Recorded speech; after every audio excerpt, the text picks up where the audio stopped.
ये कभी तुमने किसी पुराण में लिखा कि राम जी के मंदिर में जाके एक लोटा पानी चढ़ाओ, कन्हैया जी के मंदिर में चढ़ाओ, माता जी के मंदिर में, भैरव जी के मंदिर में, हनुमान जी के मंदिर में 33 कोटि देवता का कहीं नहीं लिखा कि एक लोटा पानी चढ़ाओ। पर पुराण में लिखा शंकर के मंदिर में जाओ तो एक लोटा पानी चढ़ाओ, शिवलिंग पर जल चढ़ाओ, गंगा जल चढ़ाओ, जल चढ़ाओ, पर चढ़ाओ जरूर। क्यों लिखा, कारण क्या था?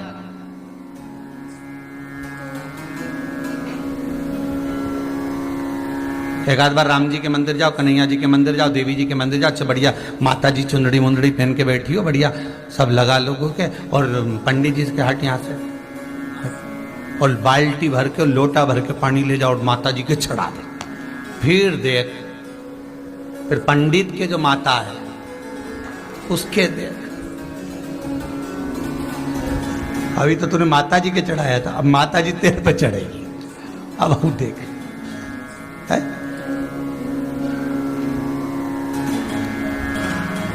कहीं लिखा है ऐसा है? पर नहीं, शिव के लिए लिखा है कि जल चढ़ाओ शंकर के शिवलिंग पर। क्यों? उसका कारण है, जब हम जल चढ़ाने के लिए जाएंगे तो शंकर भगवान पर जब जल चढ़ेगा तो उस जल का स्पर्श हमारे हाथ से शिवलिंग का होगा तो उससे हमारा कल्याण अपने आप हो जाएगा। क्योंकि सारे आनंद चरण, सारे देवताओं का एक तेजपुंज उस शंकर के स्वरूप में विराजमान है। कहते हैं जब संपूर्ण सृष्टि खंड नष्ट करने का जब समय आता है, भगवान शंकर काय के देवता है? संहार के देवता। जब भगवान शिव संहार के देवता हैं, जब संपूर्ण सृष्टि खंड समाप्त होने का समय आता है, पूरी पृथ्वी जब जल में मग्न होने वाली रहती है, तब 33 कोटि देवता आते हैं और भगवान शिव जी से निवेदन करते हैं, सब कुछ आकाश पताल तलातल रसातल सब नष्ट होने वाला है, क्या करा जाए? शंकर भगवान कहते हैं आप सब मेरे पास में आ जाओ और मुझ में समा जाओ। 33 कोटि देवता शंकर के अंग अंग में समा जाते हैं। हम कहते 3.5 करोड़ रोम छिद्र ये मनुष्य के शरीर में है। शास्त्र कहता है 33 कोटि देवता भगवान शंकर के शरीर में है। जब भगवान शंकर के शरीर में 33 कोटि देवता विराजमान हो जाते हैं, शिव के भीतर विराजमान हो जाते हैं, तो हम जल केवल एक देवता को नहीं चढ़ाते, 33 कोटि देवता को चढ़ाकर उसका पुण्य अर्जन कर लेते हैं, पुण्य प्राप्त कर लेते हैं। 33 कोटि देवता को चढ़ा,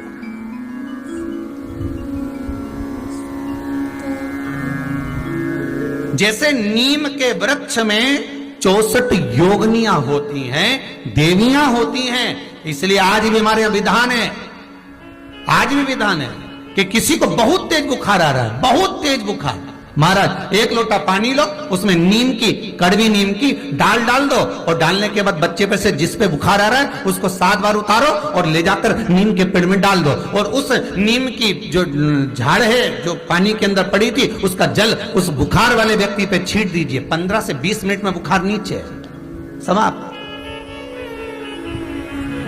देवियां अपना भाग ग्रहण कर लेते, देवियां भाग को प्राप्त।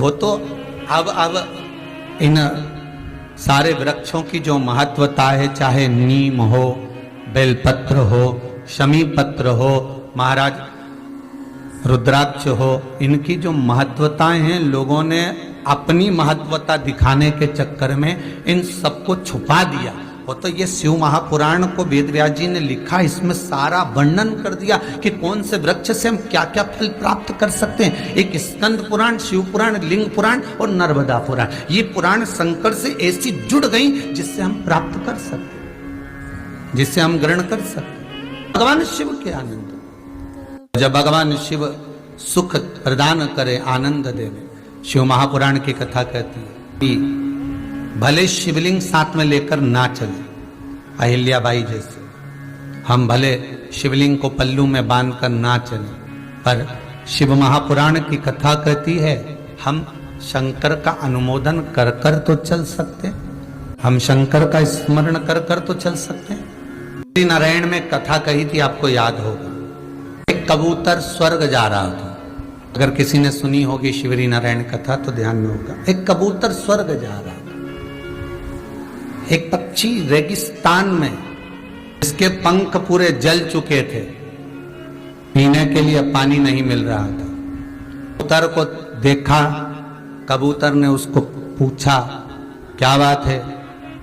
उसने पूछा कबूतर से तुम कहाँ जा रहे हो। उसने कहा रे मैं बैकुंठ जा रहा हूं। अच्छा हाँ। तो उस पक्षी ने कहा कि एक बार भगवान से ये जरूर कहना, और भगवान से ये निवेदन जरूर करना मेरी ओर से कि मैंने कौन सा पाप करा जो मुझे रेगिस्तान में पटका, पंख जल गए, पानी पीने को नहीं मिल रहा, अन्न खाने को नहीं मिल रहा, तिनका मात्र प्राप्त नहीं हो रहा। भगवान से मेरी ओर से कह तो सकते हो तुम इतना। कबूतर ने कहा ठीक है मैं जा रहा हूं, कहने में क्या जाता है, कह दूंगा, मैं जाता क्या है।